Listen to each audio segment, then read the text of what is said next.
ती म्हणजे फक्त नाव नसतं, ती म्हणजे घराचा श्वास असतो. तिच्या ओंजळीतील कणाकणात उद्या उभा राहत असतो. ती पहाटेच्या आरतीसारखी शांत पण सामर्थ्यवान. ती दिवसभराच्या रणांगणात नेहमी चढळ, नेहमी सज्जवान.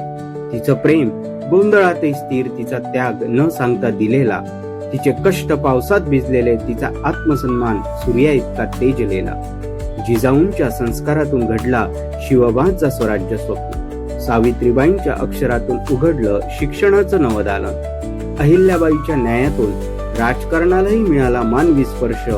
लता दिदींच्या स्वरांतून भावनांना मिळाला अमर हर्ष. ती फक्त इतिहासात नाही, ती आजही उभी आहे ठाम. कारखान्यात, न्यायालयात, शाळेत, शेतात, रणांगणात आणि नामांकित ठिकाणी.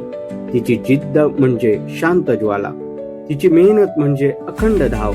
ती पडली तरी उभी राहते, कारण तिच्या रक्तात असतो संघर्षाचा ठाव. ती रडते पण हारत नाही, ती थकते पण थांबत नाही. ती वागते कधी कधी पण मोडत मात्र कधीच नाही.